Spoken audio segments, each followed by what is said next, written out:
messieurs, bonsoir. Bienvenue dans le 20h sur RTI1. Voici les titres de votre édition.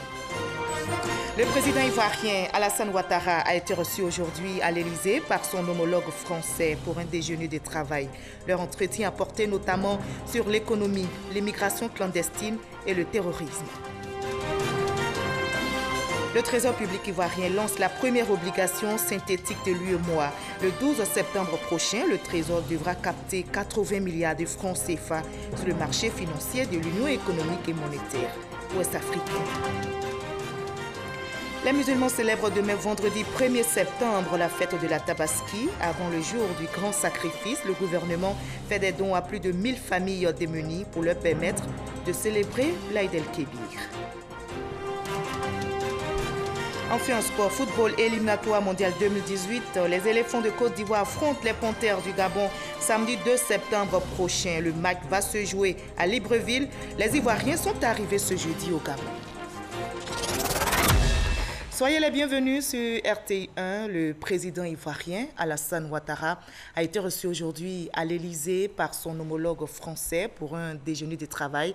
C'est la deuxième rencontre entre les deux chefs d'État depuis l'élection du président Emmanuel Macron. Leur entretien a porté sur l'économie, l'immigration clandestine, le terrorisme et le prochain sommet UE-Afrique ici à Abidjan. Viviane Aimé. Premier chef d'État africain reçu à l'Élysée le 11 juin dernier par le nouveau chef de l'État français Emmanuel Macron après sa prise officielle de fonction, le président de la République Alassane Ouattara, qui vient d'achever une visite privée en France, a eu ce jeudi 31 août une deuxième rencontre à l'Élysée avec le président français. Cette rencontre, sous la forme d'un déjeuner de travail à 13h heure française, a démarré par un tête-à-tête entre les deux hommes d'État, suivi du déjeuner qui s'est déroulé dans les jardins de l'Élysée. À l'ordre du jour de cette deuxième rencontre, des questions d'ordre économique, avec notamment le soutien toujours renouvelé de la France au gouvernement ivoirien dans son effort de développement de la Côte d'Ivoire. La France est le deuxième partenaire commercial de la Côte d'Ivoire. Par ailleurs, de grands projets comme la construction du métro d'Abidjan seront réalisés par des entreprises françaises.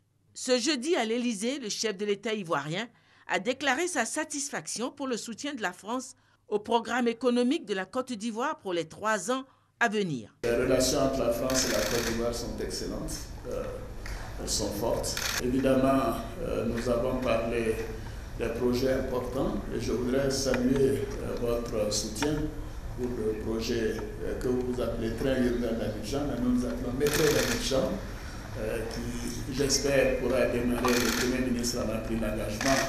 Les travaux pourront être lancés dès le mois de novembre, à l'occasion de votre visite en Côte d'Ivoire. C'est un projet essentiel parce qu'Abidjan est une ville de 5 millions d'habitants. Et évidemment, les questions d'environnement, les questions de transport doivent être résolues. Et nous portons un grand espoir à la réalisation de ce projet pour que les choses entrent en opération avant 2020. Nous avons aussi parlé du soutien global de la France par rapport à notre programme économique avec le Fonds monétaire international. Et je voudrais saluer l'effort exceptionnel qui est fait. C'est un investissement, un programme financier de 2 milliards d'euros sur les 3 années à venir, ce qui est véritablement exceptionnel. Et dire que ceci sera utilisé dans le secteur que vous avez mentionné, que ce soit le développement durable avec le métro, l'éducation ou la sécurité. En ce qui concerne la coopération monétaire, je suis le président en exercice de la conférence des chefs d'État de l'UEMOA. Et à ce titre, nous avons évoqué les défis qui sont les nôtres, mais j'ai tenu à souligner que notre zone monétaire est une zone solide. Elle est solide, que c'est une zone où la couverture monétaire est de plus de 75%. La monnaie commune que nous avons est une monnaie qui rend service au peuple africain, qui est une monnaie appréciée, et une monnaie qui circule dans les pays voisins, alors qu'aucune des autres monnaies ne circule chez nous. C'est-à-dire que c'est une monnaie qui a une certaine attractivité. Et je voudrais me féliciter de cette évolution et dire que notre zone continuera d'être gérée de manière rigoureuse et de s'ajuster par rapport aux difficultés extérieures. Les présidents français et ivoiriens se sont concertés sur les préparatifs du sommet Union européenne-Afrique prévu fin novembre ici à Abidjan. Le chef de l'État français a déclaré son inquiétude face à la montée du flux migratoire et du terrorisme. Nous avons également abordé les questions régionales, le développement et la consolidation de la CEDEAO et de l'Union africaine, et évidemment la préparation du sommet Union européenne-Afrique qui se tiendra à Abidjan fin novembre, auquel j'aurai le plaisir de me rendre. Et c'est ce sommet qui doit aussi jeter les bases de la refondation du partenariat entre nos deux continents, un partenariat avec un cadre plus moderne, davantage tourné vers les attentes de la jeunesse africaine et européenne, et qui permettra de jeter les bases de programmes communs en termes d'éducation, là aussi, de formation, d'échanges universitaires, de développement économique et d'un meilleur contrôle des migrations. Inciter par une politique de développement volontariste les jeunes ou les moins jeunes à rester pour réussir, se développer et avoir une vie stable dans leur pays d'origine, mais également lutter ensemble contre tous les réseaux de passeurs et les trafiquants qui, dans la région, font un mal considérable et ne sont pas sans lien avec le financement du terrorisme. Et donc, je souhaite que le président Ouattara de la Côte d'Ivoire soit pleinement associé, nous l'évoquions en début de semaine. On ne peut pas accepter qu'il y ait aujourd'hui des millions d'Africains qui prennent des risques considérables pour leur vie, mais qu'il y ait surtout des dizaines de milliers d'Africains qui meurent ou dans le désert ou dans la Méditerranée, parce qu'ils ne peuvent avoir une vie normale et un développement normal dans leur pays, et parce qu'ils sont l'objet de la manipulation de ces trafiquants. Et ça, c'est aussi l'un de nos combats communs. Après cette rencontre avec le président Emmanuel Macron, le chef de l'État ivoirien devait regagner Abidjan. Et sur place ici en Côte d'Ivoire, le Trésor public a lancé la première obligation synthétique de l'UEMOA. Le 12 septembre prochain, donc, le Trésor devra capter 80 milliards de francs CFA sur le marché financier de l'Union économique et monétaire ouest-africaine. L'opération se fera à travers l'obligation synthétique qui a été lancée aujourd'hui même à Abidjan. Adam Akoni. C'est une première dans l'espace économique et monétaire ouest-africain. La Côte d'Ivoire lance la première opération d'émission d'obligations synthétiques.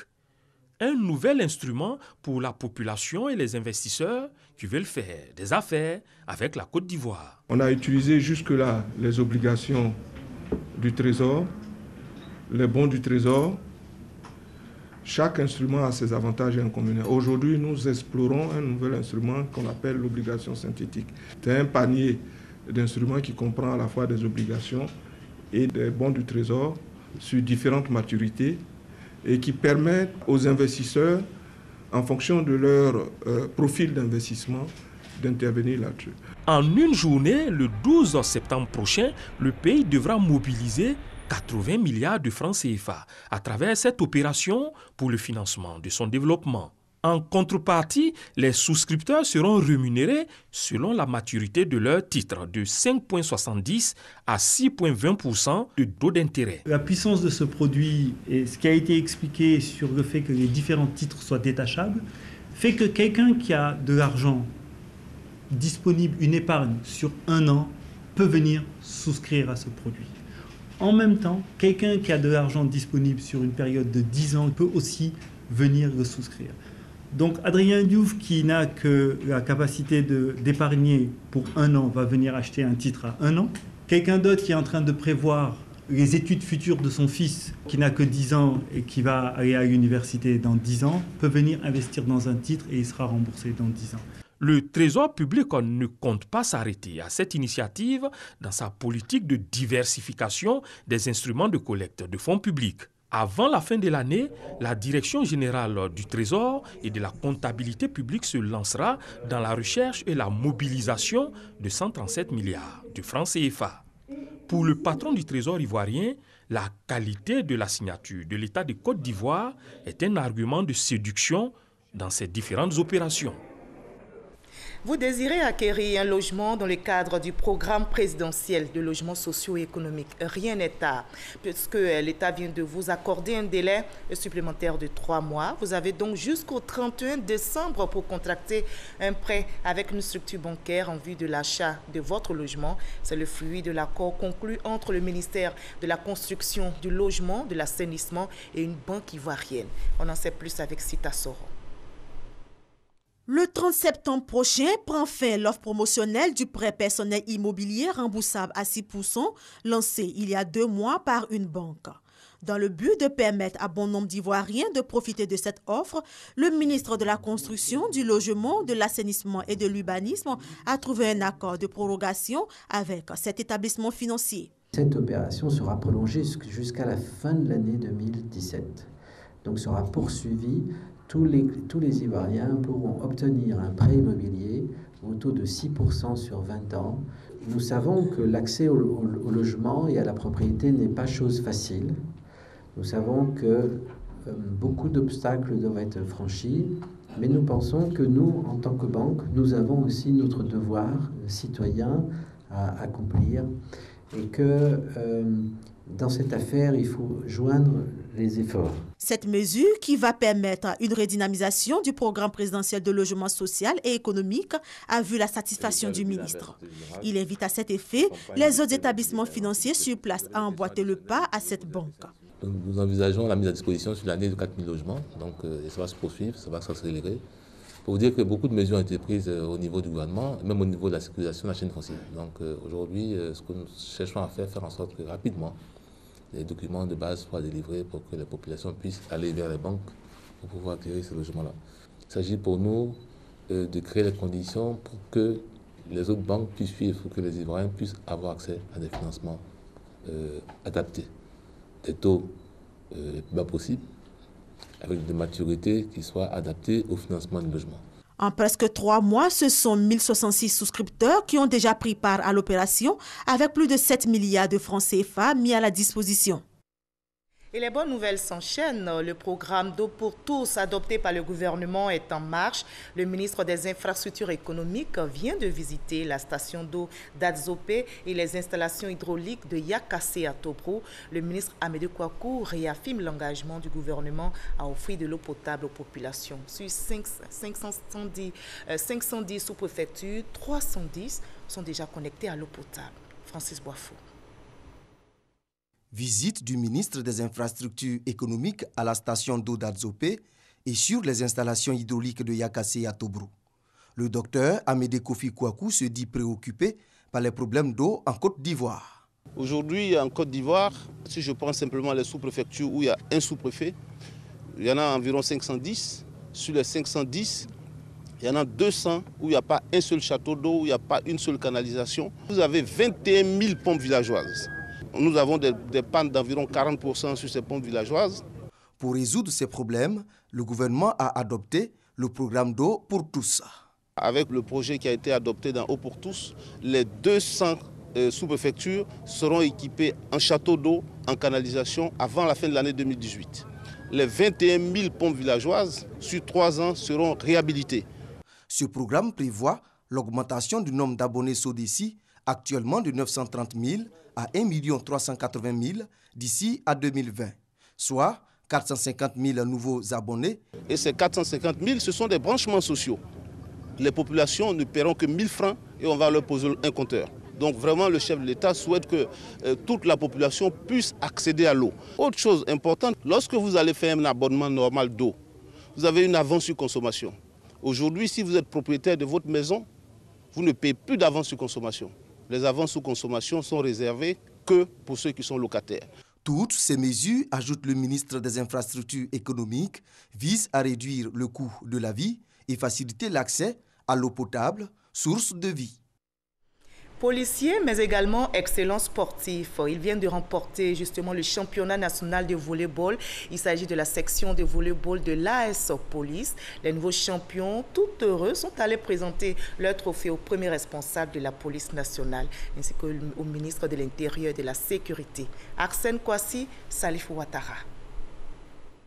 L'équipe de volleyball de l'AS Police peut avoir le sentiment du devoir accompli après son sacre au championnat national de volley-ball. Une consécration qui ne laisse pas indifférentes les autorités de la police nationale, avec à leur tête le ministre de l'Intérieur et de la Sécurité. Vous me voyez particulièrement comblé par cette remarquable performance de notre équipe de volley-ball. Je félicite l'ensemble de l'équipe qui prouve ainsi que la police nationale a la culture de l'excellence. La police nationale entend se doter d'un club omnisport digne de cette institution. L'AS Police renaît de ses cendres après plus d'une vingtaine d'années d'absence. La formation des forces de l'ordre entend désormais maintenir le cap, notamment en défendant les couleurs nationales au prochain championnat d'Afrique des clubs de volley-ball prévu en avril 2018 au Maroc.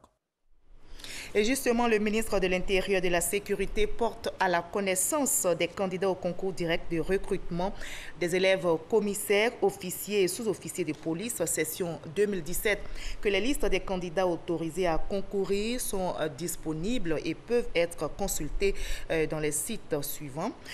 Direction générale de la police nationale 6 au Plateau, préfecture de police d'Abidjan 6 au Plateau, école nationale de police 6 à Cocody, route de Bingerville, bureau concours 6 à Adjamé. Les réclamations sont reçues du jeudi 31 août 2017 au mardi 5 septembre 2017 au bureau concours 6 à l'école nationale de police. Les épreuves écrites d'admissibilité du concours des commissaires de police se dérouleront le samedi 9 et dimanche 10 septembre 2017 à l'école nationale de police. Par ailleurs, les dates et les centres des épreuves écrites du concours des officiers et sous-officiers de police seront communiqués ultérieurement. Les candidats devront se munir de leur carte ou attestation d'identité et de la quittance de l'inscription. Les cellulaires portables sont strictement interdits dans les centres. Les fidèles musulmans, eux, célèbrent demain, vendredi 1er septembre, la fête de la Tabaski. Avant le jour du grand sacrifice, le gouvernement fait des dons à plus de 1000 familles démunies pour leur permettre aussi de célébrer l'Aïd el-Kébir. Ces familles ont reçu du riz, de l'huile et de la viande. À Sotouri. Port-Boué, nouveau quartier, une zone où vivent plusieurs familles défavorisées. Dans ce quartier qui abrite le plus grand parc à bétail du pays, Abou, ex-chauffeur de taxi, fait partie des habitants de cette agglomération. Il revient de la grande mosquée. Là-bas, il a reçu un kit composé de riz, d'huile et de viande pour mieux célébrer la fête de la Tabaski. Pour ce père de famille, très tôt parti à la retraite du fait de la maladie, ce don est un vrai soulagement pour lui et sa famille. C'est madame qui débrouille avec des petits-enfants. Mais début, souvent, il vient me donner un peu, je mange. Je n'ai pas pu acheter un mouton. C'est qu'on a eu ça, on est trop content. On sait qu'on va bien manger maintenant. Ça fait 12 ans que je suis dans souffrance. Et quand la fête même est arrivée, je m'inquiétais où on allait gagner l'argent pour manger. Donc, à ma grande surprise, je vois les enfants avec les dons, que c'est pour lever. Donc, moi, je suis très content. Le mot me manque même. Comme lui, ce sont plus de 1000 familles démunies du district d'Abidjan et 53 familles de la commune de Divo qui bénéficieront de ce kit. La Tabaski, c'est un moment de solidarité, moment de partage en mémoire à l'acte posé par le prophète Abraham. Ça doit être un moment de joie et d'unité, de cohésion surtout pour notre pays. Toutes les prières qui vont être formulées, particulièrement par toutes ces populations bénéficiaires au niveau de Divo, et vont remonter au Seigneur. Un don du ministère de la Femme, de la Protection de l'Enfant et de la Solidarité à travers le projet Plaisir Tabaski. Il était question de pouvoir les aider de sorte à pouvoir mener toutes ces personnes-là à bien fêter et à fêter dans la joie, dans l'allégresse. Aujourd'hui, nous parlons de Plaisir Tabaski, mais nous avons joie de Noël. Donc on se donne rendez-vous, s'il plaît à Dieu, en décembre, pour que nous puissions voir aussi la joie des chrétiens à avoir apporté l'aide du ministère. Ce projet, qui est à sa première phase, se situe dans le cadre de la politique nationale sociale du gouvernement et les activités du Fonds national de la solidarité. Il va s'étendre dans les années à venir aux autres communes de l'intérieur du pays. Voilà, et pour ce jour du sacrifice, les fidèles musulmans ont pris d'assaut les packs à bétail pour acheter du mouton. Les packs animaliers, on en trouve dans plusieurs communes. Le mouton qui se rapproche du consommateur. Faites un tour justement à Yopougon, à Abobo et à Tekoubé et vous verrez, ces marchés de moutons ont été créés. Mais quels sont les impacts de ces marchés décentralisés sur les prix du mouton? Élément de réponse avec Noël Nyagno. Yopougon Port-Boué 2. Ondotré, Abobo Carrefour Anador, à Tekoubé Bromakoté. La commercialisation du mouton se décentralise ainsi en dehors de l'abattoir de Port-Boué à la satisfaction des consommateurs. Port-Boué, c'est un peu plus loin. Quand on n'est pas véhiculé, le coin le plus court, et puis c'est par rapport au prix. Le vendeur, je le connais il y a longtemps. Donc, en principe, on fait de bons marchés, on arrive, on traite peut-être 2 semaines avant. Je suis à quartier Maroc là. Chaque fois, il vient, même si ce n'est pas le prix, je négocie à lui, il me donne. Seul gain pour ces consommateurs, la proximité. Les prix, eux, sont identiques. Ça, c'est 325 000. C'est pas trop ça? Non, c'est pas trop. Ça, c'est un prix abordable, il faut regarder le mouton. Ça, c'est un prix abordable, c'est un mouton qui est bien élevé, traité, tout. Ils sont à 3 qualités, de 60 à 90. Voici ces poids qui sont là, ça fait au moins 17 kilos. Hein. Après maintenant, ceux de 120 000 francs à 22 kilos à 24 kilos. Au-delà maintenant à 160 000, ça prend de 26 jusqu'à 30. Pour chaque espace, une histoire et un mode de gestion. Abobo Carrefour Anador. L'État qui m'a fait confiance, qui m'a mis sur ce travail, qui m'a fait confiance au niveau des instants de travail qu'on a fait à la préfecture d'Abidjan, préfet d'Abidjan. Donc je donnais ma parole, je vais me donner pour que les Ivoiriens gagnent mouton. Un autre lieu, une autre histoire, Yopougon Port-Boué 2. Je voyais que Yopougon, il n'y a pas un coin où on vend des moutons. Moi-même, je me suis déplacé aller voir le maire pour l'expliquer pourquoi Yopougon, qui est la grande commune d'Abidjan, on ne vend pas de moutons. C'est selon ça qu'ils ont certains lieux pour m'installer et puis faire tous les papiers pour me donner.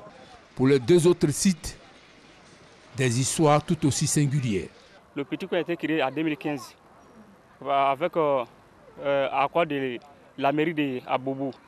Donc c'est ainsi que la mairie nous a donné le petit coin pour qu'on puisse se débrouiller ici en attendant que voilà, ils auront besoin de le petit coin. On est là pour vendre les bétails et pour ranger les populations. Si on est à côté, ça les range. Si on est au loin, ça ne va pas les ranger. C'est pourquoi on est là. Dans la vie de ces marchés, d'autres faits sont à noter. Le mode d'entretien des bêtes. Quelqu'un qui vient vendre son mouton, qui ne sont pas des vendeurs de moutons. N'importe personne qui vend son mouton, si tu as vendu des moutons, il faut me donner 1000 francs. C'est chaque mouton. Ou encore, le petit commerce qui s'est développé autour. Si depuis 1999 à Abobo, 2005 à Yopougon pour les plus importants, ces marchés continuent de réduire la distance à parcourir par les consommateurs pour s'approvisionner, cela ne se fait pas gratuitement. Chaque enclos paie 60 000 francs. 60 000 francs à la mairie. Après les 60 000 francs, on n'encaisse pas 5 francs à quelqu'un d'autre. C'est sur les 12 mois, on paie dans le mois de Tabaski. Ça veut dire chaque mois, les enclos sont payés à 5 000 francs. Sur les 12 mois, ça fait 60 000. Reste à espérer un appui pour ces marchés en vue d'y garantir l'hygiène pour la sécurité des consommateurs et le respect des prescriptions du gouvernement en matière de prix pratiqués pour l'achat du mouton de la Tabaski. Et à Bouaké se trouvent aussi des parcs animaliers. L'ONG Oukademen donne du sourire à des fidèles musulmans à la veille de cette fête de la Tabaski. Elle vient de leur offrir 80 béliers et 15 bœufs. Ces bêtes ont été distribuées aux populations démunies. Soro Corona, Walter Amadou Walter.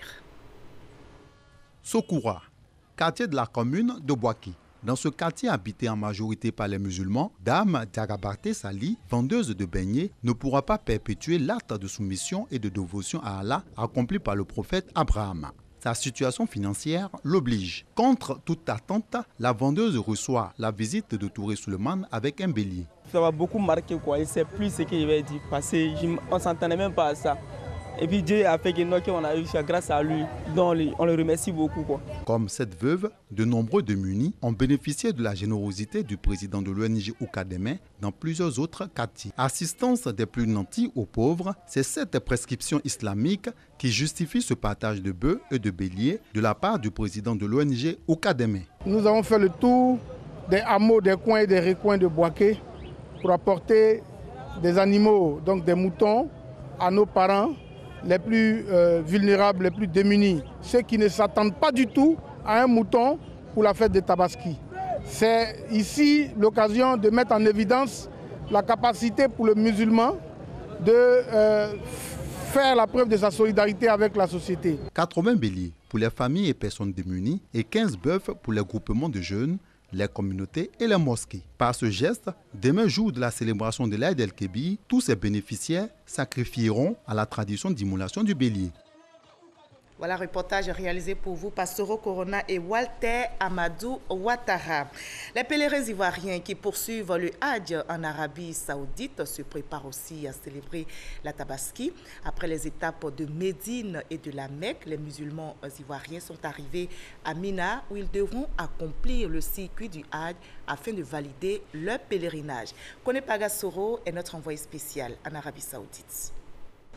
Arrivés à Mina après quelques jours passés à la Mecque, les pèlerins ivoiriens du contingent étatique dans leur Irem, la tenue vestimentaire de sacralisation, sont logés sous cette tente. Ils doivent accomplir le circuit cultuel du Hajj, une étape très importante du pèlerinage. Pour une meilleure lisibilité, ces tentes sont identifiées par des noms de communes et de villes de l'intérieur de la Côte d'Ivoire. À l'intérieur, des petits matelas d'environ 50 cm de large. Ces matelas, tout un symbole pour les pèlerins. La tombe est tellement rétrécie, quand on voit le matelas, c'est pour nous interpeller déjà qu'un jour viendra Yom Al-Kiyama où vraiment on sera dans des endroits très restreints pour qu'on se prépare déjà à ça, qu'on pose des actes ici-bas qui puissent nous aider à passer ce cap-là. Des pèlerins sensibilisés après chaque prière sur les différentes épreuves, mais surtout sur les rites à accomplir en vue de valider son pèlerinage. Avant la validation de leur Hajj, les pèlerins seront confrontés à de nombreuses autres épreuves.